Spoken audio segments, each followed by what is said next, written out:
Good day, another day, another task mga idol. So for today's video, mag-change oil lang tayo ng ating Nissan Navara EL, ayan, kalibre. So i-quote lang natin kung magkano magagastos natin sa 47,000 kilometer na change oil dito.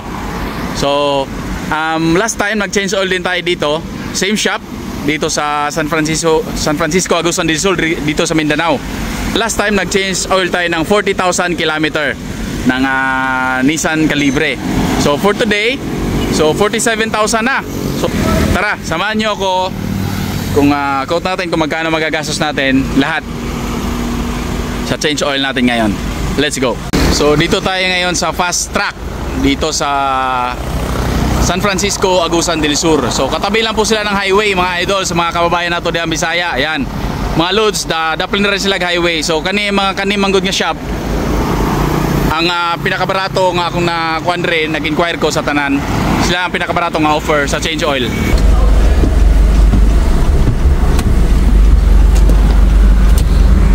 So maganda dito sa kuan nila change oil mga idol ay meron silang lifter dito at mati-check din syempre ang ilalim natin sa sasakyan tulad ng mga gulong at iba pa. Yan, nakaangat ng ating sasakyan. So shoutout pala sa may-ari ng sasakyan na to, yung brother ko na nasa Abu Dhabi. Shoutout kay Jojo at Maylin. Sila po ang may-ari ng sasakyan na to. Ako lang po ang nagpa-change oil ng sasakyan nila habang nasa abroad po sila. Thank you kuya for letting me use your car. Oh yeah. So ang gamit pala nating oil dito ngayon yung mga idol ay itong Shell Rimula. Ayan, Rimula o Rimula. Heavy duty diesel na R4 X triple protection 15W40 dynamic protection. So naka 6 liter na po itong binili ko. Galing po sa Shell.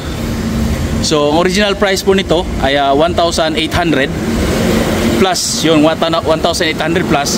So naka-minus kami ng 10% discount pag meron kang Shell Go Up. So kung bibili kayo ng ganitong oil sa Shell, ay mas maganda mag-download na kayo ng Shell Go Up. Ayan po sa screen. At ipapakita nyo dun sa counter at makaka-discount kayo para sa oil na to. So ang nabayaran ko sa oil na to ay 1,500 lang po sa isang galon. Yan, 6 liter na po ang laman yan, which is fit na fit sa makina dito sa pickup Nissan Navara. At ito naman, itong oil filter ay kailangan talaga every change oil natin ay magpapalit tayo ng oil filter. Ayan. So ito ay ang price po nito ay 550 pesos. Bosch po ang brand niyan. So yun na po, nag-start na sila mga partner mechanic natin na mag-dispose ng oil sa ilalim. Ayan.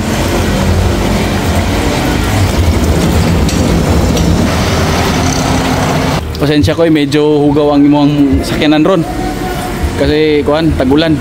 So hindi muna po muna ako nagpa-car wash kasi tagulan. At syempre, alam mo na ang sumpa, kaka-car wash lang tapos uulan ako. Lago tayo. Kaya medyo marumi talaga ang unit natin. Yan, so pinatulo pa nila ng maayos, na-drain ng maayos yung makina. Habang ang isang partner mechanic natin ay dito sa taas, pinapalitan yung oil filter niya.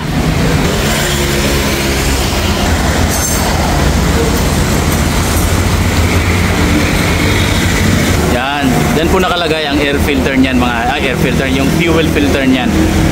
So ito palang unit natin ngayon ay last time, yung sinabi ko kanina 40,000 kilometer na pa-change oil, tapos ngayon 47,000 na. Supposedly, yung 15W40 na gamit natin ay hanggang 5 km lang yun.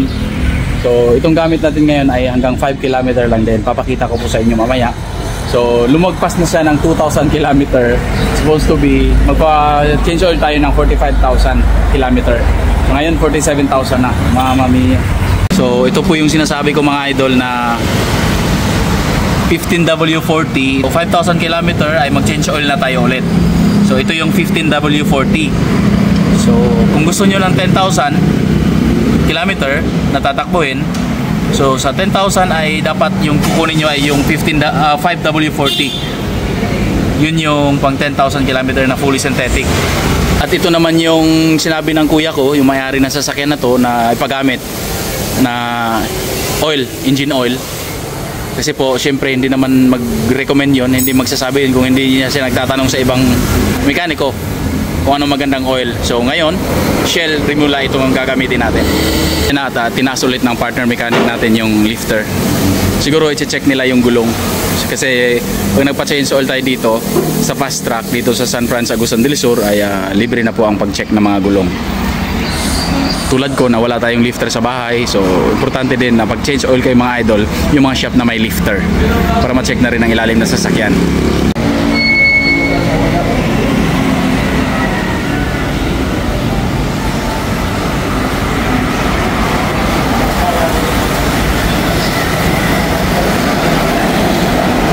So ito na guys, ibutang na ang atong oil. So ito na po, nilagyan ni partner mechanic ang ating oil.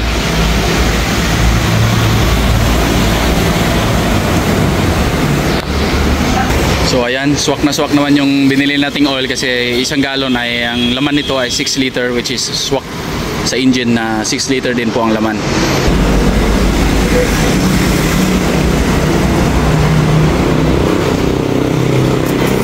Yan, after ilagay ay check nila yung level ng oil na nalagay natin. Yan, chinek din ni partner mechanic yung coolant, yung maganda dito sa fast track. Kasi i-check talaga nila lahat.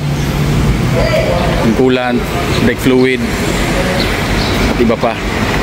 So after na change yung oil, ay pina-start ng ating partner mechanic ang engine para siguro mas lumubog yung oil na nilagay natin. And after nilang i-lifter, ay nilipat namin dito sa taas para ma-check din ang suspension, which is free na yan mga idol. Alright! Yan, ginakhammer para ma-check din yung suspension na pati yung gulong. Nasa kondisyon talaga ang ating gulong sa mga long ride, kahit short ride man yan.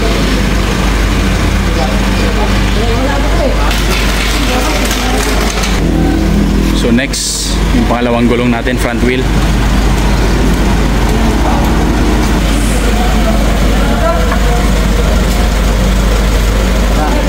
Okay pa naman sir? Yun, thank you Lord. Walang extra mababayaran. Naku, maintenance. So ayun mga idol, na-check na yung suspension natin. Mukhang okay naman.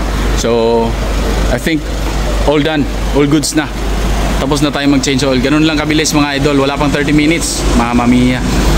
And that's all for today's video mga idol. So ang nabagastos po natin sa change oil ng 47k kilometer ng ating Nissan Navara Calibre ay pick up diesel po ito. So ang nagastos natin, yung oil na galing sa Shell, naka-discount tayo, supposed to be 1,800 plus, pero 10% discount, naging 1,500 plus. 1,500 oil na dala ko. Tapos yung labor na 450 labor sa change oil. Tapos 550 pesos naman para sa oil filter. So kailangan talagang magpalit ng oil filter every time na mag-change tayo ng oil. Yung filter para sa crudo ay hindi muna natin pinalitan, at sigurado akong yung kuya ko na andyan, yung nanonood ngayon, siya na magpapalit nito pag uwi niya. Okay? So okay pa naman daw, goods pa naman, at check ng mekaniko. Ang maganda dyan ay chinek din nila yung suspension, tapos yung gulong sa likod.